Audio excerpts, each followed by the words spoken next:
देश की दिग्गज कंपनी रिलायंस इंडस्ट्रीज ने हाल ही में जियो फाइनेंशियल का डीमर्जर किया है, जिसके बाद कंपनी की एनुअल रिपोर्ट में कई बातें सामने आई हैं।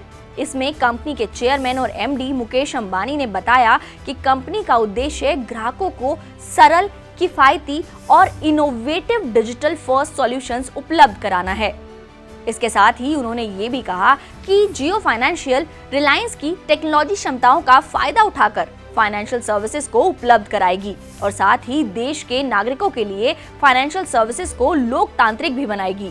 इस रिपोर्ट में कहा गया कि नई कंपनी की आय भले ही कम हो, लेकिन इसके पास रिलायंस इंडस्ट्रीज का 6.1% शेयर है और हाल ही में जियो फाइनेंशियल ने ब्लैक रॉक के साथ मिलकर म्यूचुअल फंड कारोबार के लिए साझेदारी का भी ऐलान किया है। बता दें कि पिछले महीने ही रिलायंस इंडस्ट्रीज ने अपनी financial services company Reliance strategic investment limited को अलग करके और उसका नाम बदलकर जियो फाइनेंशियल सर्विसेज लिमिटेड कर दिया और अब जल्द ही इसके शेयर को लिस्ट भी किया जाएगा। वहीं इस रिपोर्ट में और भी कई अहम बातें सामने आई, जैसे कि रिलायंस का लक्ष्य 2035 तक नेट कार्बन जीरो के लक्ष्य को हासिल करना है। रिलायंस की तरफ से 75,000 करोड़ रुपए का निवेश रिन्यूएबल एनर्जी में किया जा रहा है।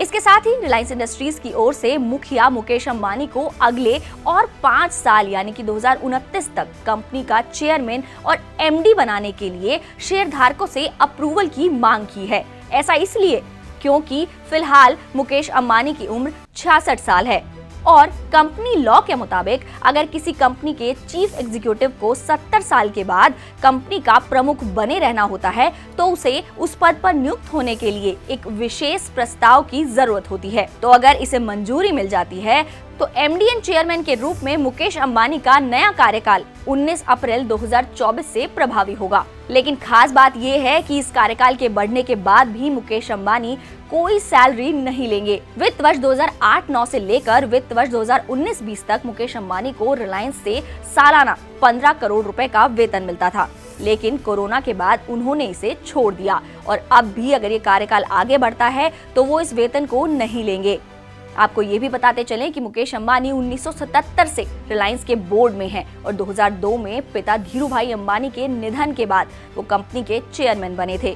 तब से लेकर अब तक वो इस पद पर मौजूद हैं और उनकी अगुवाई में कंपनी की इनकम और प्रॉफिट के साथ साथ मार्केट कैप में भी कई गुना इजाफा हुआ है। और नए बिजनेसेस के मामले में तो आप और हम सब जानते हैं कि मुकेश अंबानी कितने धुरंधर हैं। जैसे उन्होंने जियो को एक नए मुकाम पर पहुंचाया है, वैसे ही अब जियो फाइनेंशियल सर्विसेज को एक नए मुकाम पर पहुंचाने के लिए वो तैयार हैं। तो ये तो आने वाला वक्त ही बताएगा कि जियो फाइनेंशियल सर्विसेज कितना ऊपर जाएगी और कितनी और उपलब्धियां हासिल कर पाएगी। लेकिन आप ऐसी न्यूज के लिए हमें लाइक, सब्सक्राइब और शेयर करना बिल्कुल ना भूलें।